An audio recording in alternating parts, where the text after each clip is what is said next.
Students, आज की class में आपका वेलकम है। और आज हम लोग स्टडी करेंगे कि डोपिंग या अपमिश्रण किसे कहते हैं। डोपिंग या अपमिश्रण किसे कहते हैं। तो देखिए, इससे पहले हम लोगों ने पढ़ा था कि अर्धचालक दो तरह का होता है। एक को हम लोग कहते हैं नैज अर्धचालक और दूसरे को कहा जाता है अपद्रव्यी अर्धचालक। नैज अर्धचालक शुद्ध रूप वाले अर्धचालक को कहा जाता है, यानी इसमें कोई अशुद्धि मिला हुआ नहीं होता है। जबकि अपद्रव्यी अर्धचालक वैसा अर्धचालक होता है जिसमें अशुद्धि मिला हुआ होता है। तो इस तरह से अर्धचालक दो तरह का होता है। एक को कहते हैं नैज अर्धचालक और दूसरे को कहते हैं अपद्रव्यी अर्धचालक। अपद्रव्यी अर्धचालक का निर्माण कैसे होता है? तो जब शुद्ध अर्धचालक में अशुद्धि मिलाया जाता है तो इसके पश्चात जो अर्धचालक बनता है उसे कहा जाता है अपद्रव्यी अर्धचालक। यानी शुद्ध अर्धचालक में अशुद्धि मिलाने के पश्चात बने अर्धचालक को अपद्रव्यी अर्धचालक कहते हैं। अब देखिए, ये जो अशुद्धि मिलाया जाता है तो इसकी पूरी एक प्रक्रिया होती है। यानी कि जब शुद्ध अर्धचालक में अशुद्धि यानी दूसरे परमाणुओं को, जैसे कि फास्फोरस या फिर एल्युमिनियम या एंटीमनी, इस तरह के परमाणु को जब इसमें मिलाया जाता है तो मिलाने की एक पूरी प्रक्रिया होती है। इस प्रक्रिया को ही डोपिंग कहा जाता है। यानी शुद्ध अर्धचालक में अशुद्धि मिलाने की प्रक्रिया को डोपिंग कहते हैं। यानी शुद्ध अर्धचालक में अशुद्धि मिलाना है, दूसरा परमाणु मिलाना है, तो ऐसे ही नहीं मिला देंगे। अगर मान लेते हैं कि कोई सिलिकॉन का बना हुआ पदार्थ है तो वो ठोस की अवस्था में होगा। इसी तरीके से अगर एल्युमिनियम है तो वो भी ठोस की अवस्था में होगा।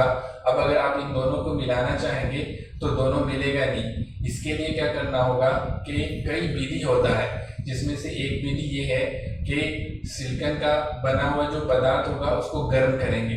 तो इतना ज्यादा गर्म करेंगे तो वो पिघलने के रूप में आ जाएगा। और उस अवस्था में यानी इस स्थिति में क्या करेंगे, एल्युमिनियम यानी अशुद्धि को अगर मिलाना है तो एल्युमिनियम को भी गर्म करके उसे भी क्या करेंगे, इस रूप में ले आएंगे कि वो पिघलता हुआ रूप में यानी मोल्टन स्टेट में आ जाएगा, पिघलते हुए रूप में आ जाएगा। और उस समय क्या करेंगे, दोनों को एक दूसरे में यानी कि एल्युमिनियम को सिलिकॉन से बने हुए पदार्थ में क्या करेंगे, मिला देंगे या उसके क्रिस्टल में मिला देंगे। तो ये एक पूरी प्रक्रिया होती है। यानी कि शुद्ध अर्धचालक में अशुद्धि मिलाने की एक पूरी प्रक्रिया होती है।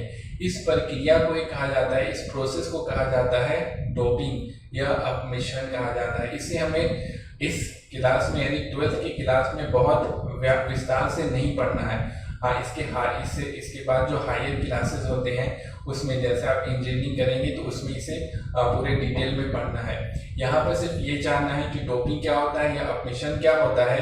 तो शुद्ध अर्धचालक में अशुद्धि मिलाने की प्रक्रिया को कहा जाता है डोपिंग। यानी कि शुद्ध अर्धचालक में अशुद्धि मिलाना है तो इसकी पूरी प्रक्रिया होती है। जैसे कि आपको अगर कहा जाए कि दूध में पानी मिलाना है तो ये पूरी प्रक्रिया है। ऐसे आप अगर दूध में पानी मिलाना है तो अगर आप एक बाल्टी अगर पानी में और आधा बाल्टी दूध मिलाएंगे तो ये प्रक्रिया गलत प्रक्रिया है। यानी कि अगर आपको दूध में पानी मिलाना है तो अगर एक बाल्टी दूध है तो उसमें आप पानी जो मिलाएंगे तो पानी का जो मात्रा होगा वो कम होना चाहिए। तो ये एक पूरा प्रक्रिया है। यानी कि अगर एक बाल्टी आप दूध रखे हुए हैं और दूसरे बाल्टी में पानी रखे हुए, दोनों को ला के रख देंगे तो आपस में मिलेगा नहीं, बल्कि उसके मिलाने की एक पूरी प्रक्रिया है कि कितने में कितने को मिलाया जाएगा। तो इस तरह से क्या होता है कि शुद्ध अर्धचालक में अशुद्धि मिलाने की जो प्रक्रिया है, ये किस तरह से उसको मिलाया जाता है, उसकी पूरी प्रक्रिया है। इस प्रक्रिया को ही कहा जाता है डोपिंग या अपमिश्रण कहा जाता है। और जब शुद्ध अर्धचालक में अशुद्धि परमाणुओं को मिलाया जाता है तो उन अशुद्ध परमाणुओं को कहा जाता है यहाँ पर उसे कहा जाता है अपमिश्रक। यानी कि अशुद्धि परमाणुओं को यहाँ पे कहा जाता है अपमिश्रक। यानी शुद्ध अर्धचालक में जब अशुद्धि परमाणुओं को मिलाया जाता है तो इन अशुद्ध परमाणुओं को कहा जाता है अपमिश्रक। और अशुद्धि मिलाने के बाद यानी अशुद्ध परमाणुओं के मिलाने के बाद जिस अर्धचालक का निर्माण होता है उसे कहा जाता है मादित अर्धचालक, या फिर उसे ही दूसरे शब्दों में कहेंगे अपद्रव्यी अर्धचालक। मादित कहेंगे यानी मिला हुआ है, समझे, यानी उसमें अशुद्धि मिला हुआ है, इसीलिए उसे कहते हैं मादित अर्धचालक उसे कहते हैं। यानी शुद्ध अर्धचालक में अशुद्धि मिलाने के पश्चात जो अर्धचालक बनता है उसे कहेंगे मादित अर्धचालक, या फिर उसे ही कहा जाएगा अपद्रव्यी अर्धचालक। तो यहाँ पर आप प्रश्न लिखेंगे। पहला प्रश्न लिखिए, डोपिंग अथवा अपमिश्रण किसे कहते हैं? डोपिंग अथवा अपमिश्रण, डोपिंग अथवा अपमिश्रण किसे कहते हैं? डोपिंग अथवा अपमिश्रण किसे कहते हैं? डोपिंग अथवा अपमिश्रण किसे कहते हैं? उत्तर में लिखिए। शुद्ध अर्धचालक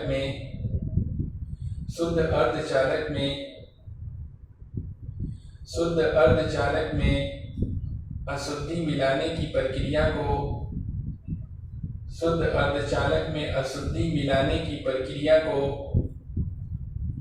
शुद्ध अर्धचालक में अशुद्धि मिलाने की प्रक्रिया को डोपिंग अथवा अपमिश्रण कहते हैं। डोपिंग अथवा अपमिश्रण कहते हैं। डोपिंग अथवा अपमिश्रण कहते हैं। पैराग्राफ चेंज करके लिखिए। पैराग्राफ चेंज करके लिखें। शुद्ध अर्धचालक में जिन अशुद्ध परमाणुओं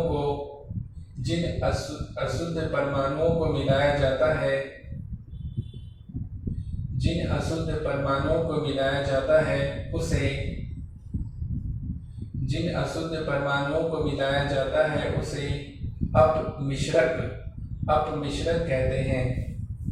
उसे अपमिश्रक, इस तरह से लिखाएगा, अपमिश्रक, उसे अपमिश्रक कहते हैं। तथा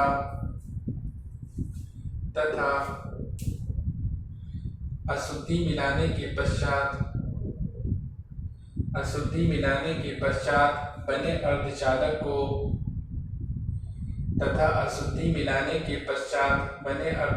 को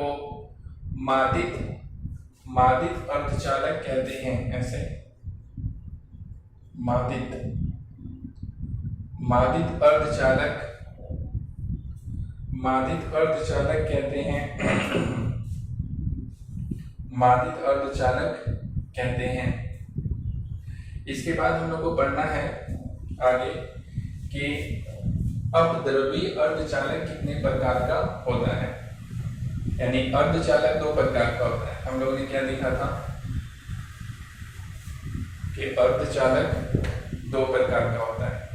यहाँ पे आप समझ सकते हैं अर्धचालक, इसको हम लोगों ने, इसका वर्गीकरण हुआ था दो भाग में। एक को कहा जाता है मैज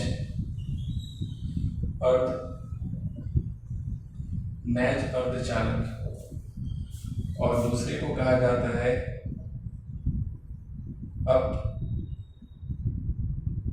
अपद्रव्यी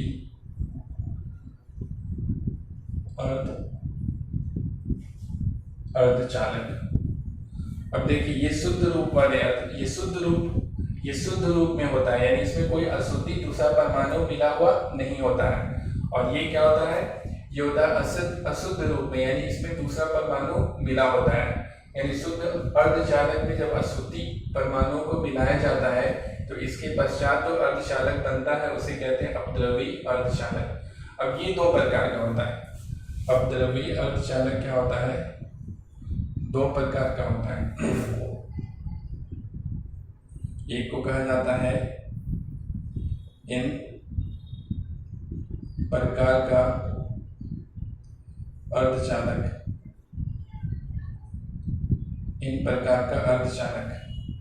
और दूसरे को कहा जाता है पी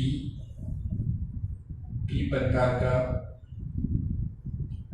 अर्धचालक। एक को कहा जाता है एन प्रकार का अर्धचालक और दूसरे को कहा जाता है पी प्रकार का अर्धचालक कहते हैं।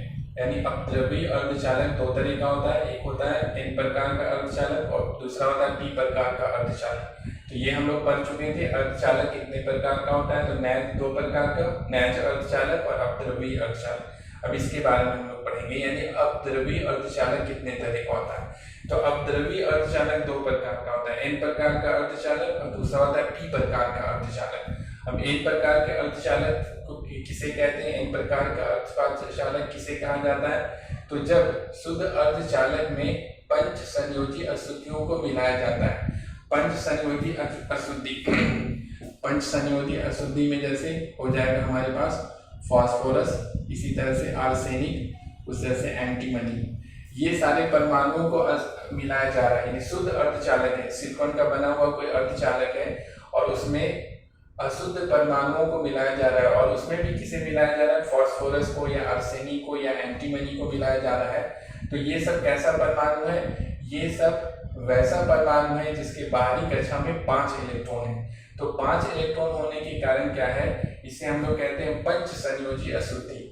पंच संयोजी अशुद्धि है यानी ये सारे ये वैसा परमाणु है जिसके बाहरी कक्षा में क्या है, 5 इलेक्ट्रॉन होता है। तो जब शुद्ध अर्धचालक में पंच संयोजी अशुद्धियों को मिलाया जाता है, यानी फास्फोरस, आर्सेनिक या एंटीमनी, इस तरह के परमाणुओं को मिलाया जा रहा है जिसके बाहरी कक्षा में 5 इलेक्ट्रॉन होता है, तो इन सब के मिलाने के पश्चात जो अर्धचालक बनता है उसे कहेंगे, उस अपद्रव्यीय अर्धचालक को कहेंगे एन प्रकार का अर्धचालक। वो तो अशुद्ध रूप में हो जाएगा और उसको कहेंगे हम लोग एन प्रकार का अर्धचालक। जब शुद्ध अर्धचालक में पंच संयोजी अशुद्धियों को मिलाया जाता है तो इसके पश्चात, इसके मिलाने के पश्चात बने अर्धचालक को कहा जाता है एन प्रकार का अर्धचालक। जब पंच संयोजी अशुद्धियों को, यानी पंच संयोजी अशुद्धि में हमने बताया था कि फास्फोरस हो गया, आर्सेनिक हो गया, एंटीमनी हो गया, ये सब पंच संयोजी अशुद्धि कहलाता है क्योंकि इन सब का 5 संयोजी इलेक्ट्रॉन होता है। इसके बाहरी कक्षा में 5 इलेक्ट्रॉन होता है। और जब अब इसे क्या पी प्रकार का अर्धचालक किसे कहेंगे, कि जब शुद्ध अर्धचालक में त्रिसंयोजी अशुद्धियों को मिलाया जाता है। त्रिसंयोजी अशुद्धि यानी वैसा परमाणु जिसके बाहरी कक्षा में 3 संयोजी इलेक्ट्रॉन होता है, यानी जिसके बाहरी कक्षा में 3 इलेक्ट्रॉन होता है। 3 इलेक्ट्रॉन में हमने क्या बताया था, जैसे बोरोन, इसी तरह से एल्युमिनियम, इसी तरह से गैलियम, इसी तरह से इंडियम, ये सारा वैसा परमाणु है जिसके बाहरी कक्षा में क्या होता है, 3 इलेक्ट्रॉन होता है। समझे। तो अगर ऐसे परमाणुओं को मिलाया जा रहा है शुद्ध अर्धचालक में, यानी कोई सिलिकॉन का बना हुआ या जर्मेनियम का बना हुआ कोई परमाणु है और कोई पदार्थ है और उसमें शुद्ध है, बिल्कुल कोई दूसरा उसमें परमाणु नहीं मिला हुआ है, लेकिन उसमें क्या कर रहे हैं, ये सारे परमाणुओं को मिलाया जा रहा है, वैसे परमाणुओं को मिलाया जा रहा है जिसके बाहरी कक्षा में 3 इलेक्ट्रॉन है, यानी त्रिसंयोजी इलेक्ट्रॉन है। तो ऐसे परमाणुओं के मिलाने के पश्चात जिस अर्धचालक का निर्माण होता है उसे कहा जाता है पी प्रकार का अर्धचालक। जब शुद्ध अर्धचालक में त्रिसंयोजी अशुद्धियों को मिलाया जाता है, यानी वैसा परमाणु मिलाया जाता है जिसके बाहरी कक्षा में 3 इलेक्ट्रॉन होता है, तो ऐसे परमाणुओं के मिलाने के पश्चात बने अर्धचालक को त्रिसंयोजी बने अर्धचालक को पी प्रकार का अर्धचालक कहते हैं। जब शुद्ध अर्धचालक में त्रिसंयोजी अशुद्धियों को मिलाया जाता है, यानी वैसा परमाणु मिलाया जाता है जिसके बाहरी कक्षा में 3 इलेक्ट्रॉन होता है, तो ऐसे परमाणुओं के मिलाने के पश्चात बने अर्धचालक को पी प्रकार का अर्धचालक कहते हैं। तो इस तरह से अपद्रव्यीय अर्धचालक 2 तरह का होता है, और ये अशुद्धि के आधार पर है, यानी कैसा अशुद्धि मिलाया जा रहा है, कैसा परमाणु मिलाया जा रहा है। अगर पंच संयोजी अशुद्धियों को मिलाया जा रहा है तो इस प्रकार बनेगा एन प्रकार अर्धचालक, और अगर त्रिसंयोजी अशुद्धियों को मिलाया जा रहा है, वैसे परमाणुओं को मिलाया जा रहा है जिसके बाहरी कक्षा में 3 इलेक्ट्रॉन है, तो इस प्रकार इन परमाणुओं के मिलाने के पश्चात जिस अर्धचालक का निर्माण होगा उसे कहेंगे पी प्रकार का अर्धचालक कहेंगे। तो प्रश्न लिख लीजिए, अपद्रव्यी अर्धचालक कितने प्रकार का होता है? प्रश्न लिखिए, अपद्रव्यी अर्धचालक कितने प्रकार का होता है? अपद्रव्यी अर्धचालक कितने प्रकार का होता है? अपद्रव्यी अर्धचालक कितने प्रकार का होता है? अपद्रव्यी अर्धचालक कितने प्रकार का होता है? उत्तर में लिखिए, अपद्रव्यी अर्धचालक 2 प्रकार का होता है। अपद्रव्यी अर्धचालक 2 प्रकार का होता है। अपद्रव्यी अर्धचालक 2 प्रकार का होता है। पहला लिखिए, N प्रकार का अर्धचालक। पहला N प्रकार का अर्धचालक। दूसरा लिखिए P प्रकार का अर्धचालक। N प्रकार का अर्धचालक और दूसरा लिखिए P प्रकार का अर्धचालक। N प्रकार के अर्धचालक के बगल में आप ब्रैकेट में लिख सकते हैं N type semiconductor. N type semiconductor.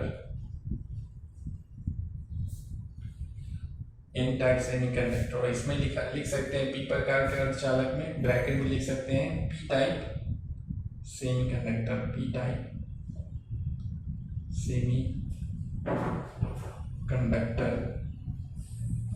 P type semiconductor. English में कहते हैं इसे N टाइप सेमीकंडक्टर, उसे कहते हैं P टाइप सेमीकंडक्टर। अब पहला लिखिए N प्रकार का अर्धचालक और डैश दीजिए, इसका परिभाषा लिखाएंगे। N प्रकार का अर्धचालक लिख करके डैश दीजिए। इसमें लिखिए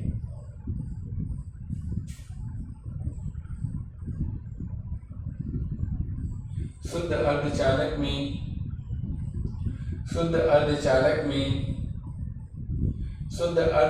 में पंच संयोजी अशुद्धियों के मिलाने के पश्चात शुद्ध अर्धचालक में पंच संयोजी अशुद्धियों के मिलाने के पश्चात पंच संयोजी अशुद्धियों के मिलाने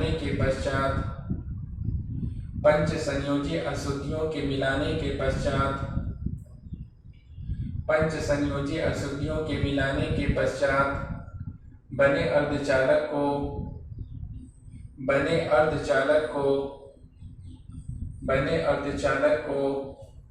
N प्रकार का अर्धचालक कहते हैं। N प्रकार का अर्धचालक कहते हैं। उसके बाद दूसरा लिखिए P प्रकार का अर्धचालक। P प्रकार का अर्धचालक। इसमें लिखिए डैश देखिए शुद्ध अर्धचालक में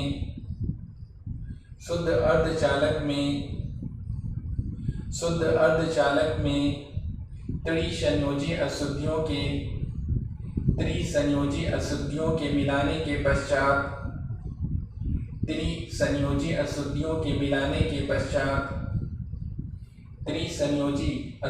के मिलाने के पश्चात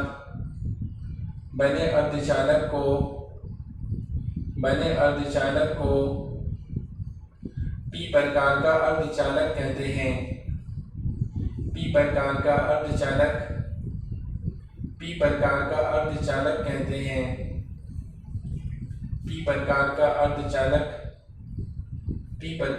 अर्धचालक कहते हैं। P प्रकार का अर्धचालक कहते हैं। अब देखिए ये तो हो गया कि अपद्रव्यी अर्धचालक कितने प्रकार का होता है, तो 2 प्रकार का होता है। एक को कहते हैं N प्रकार का अर्धचालक और दूसरे को कहा जाता है P प्रकार का अर्धचालक। अब अगले वाले क्लास में हम लोग इसके बारे में डिटेल से पढ़ेंगे कि N प्रकार के अर्धचालक में अशुद्धियों के मिलाने के पश्चात क्या होता है, किस तरह से इसमें धारा का प्रवाह होता है और इसमें इलेक्ट्रॉन सांद्रता क्या होता है, होल सांद्रता क्या होता है, ये सब हम लोग अगली क्लास में क्या करेंगे इसके बारे में पढ़ेंगे। तब तक के लिए थैंक यू।